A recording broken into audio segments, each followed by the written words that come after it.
یہ احکام جو یہاں بیان ہوتے ہیں چھوٹے چھوٹے، ممکن کوئی کہیں گے کیا ہے اس کی خیر ہے بھائی، اس طرح نہ ہوا تو کیا ہوگا۔ ابھی دیکھیں پڑھتے ہیں جو احکام ہیں، یہ طلاق ہے، طلاق کا ہی، لیکن ایک اور پہلو سے بات ہے بات طلاق کی، لیکن اس کا ایک اور پہلو وہ یہ ہے کہ طلاق سے پہلے نکاح کے دوران کچھ مالی معاملات ہوتے ہیں۔ خدا کریم نے حکم دیا ہے کہ آپ حتماً خواتین کے لیے جب ان کا ہاتھ مانگیں، جب ان کا اپنا ساتھ مانگیں کہ بھئی آپ کے ساتھ زندگی گزاریں نکاح کے صورت میں، تو حتماً ان کے لیے کوئی مہر صداق طے کریں۔ خدا نے اس کا حکم بھی دیا ہوا ہے،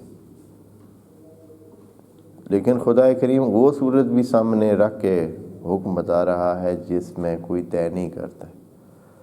اب اگر طلاق دیتا ہے تو طلاق میں اس مالی صورتحال کا کیا بنے گا؟ یہ تو اتنا مال دے چکا ہے یا اتنا مال طے ہو چکا ہے، اب یہ طلاق ہوتی ہے تو طلاق میں بندہ کہے گا میں نے تو اتنے پیسے دیے ہوئے ہیں، اب ایسے طلاق دیتا ہوں تو وہ تو میرے پیسے واپس ہونے چاہیے۔ تو یہاں جھگڑے کی صورت بنتی ہے، جھگڑا بن جائے گا۔ وہ کہیں گے کہ پیسے جو دیے ہوئے ہیں وہ واپس نہیں ہو سکتے۔ کون کرتا ہے واپس؟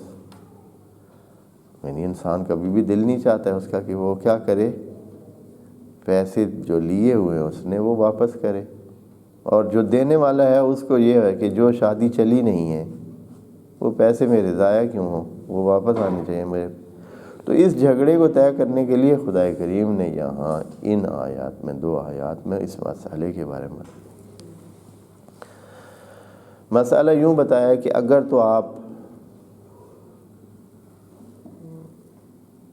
طے نہیں کرتے ہیں، کچھ بھی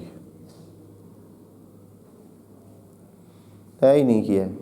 یعنی صداق کے بغیر شادی کی، حالانکہ خدا کا حکم ہے کہ کرنا چاہیے، لیکن اگر کسی نے نہیں کیا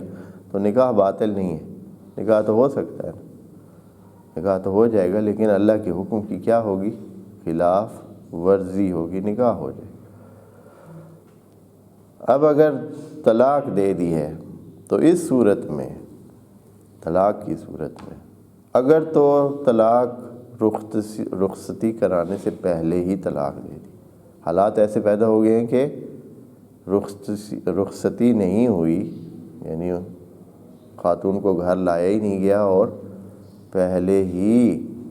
طلاق کا موقع آ گیا، طے بھی کچھ نہیں کیا تھا،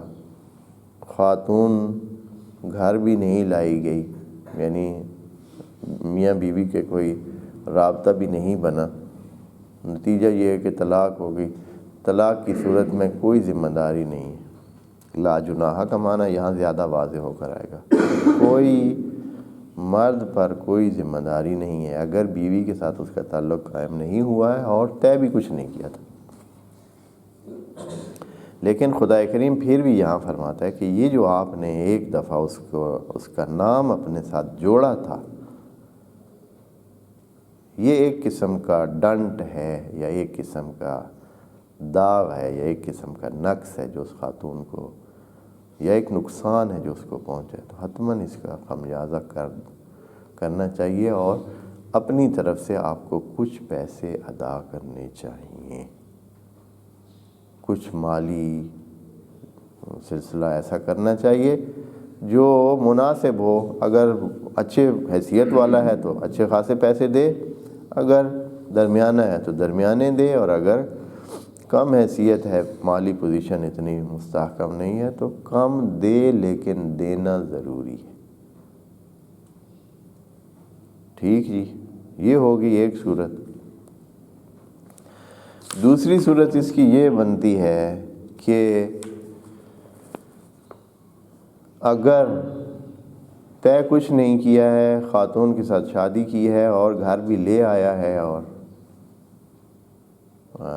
رابطہ جو ہے مرد و زن کا رابطہ بھی ہوا ہے،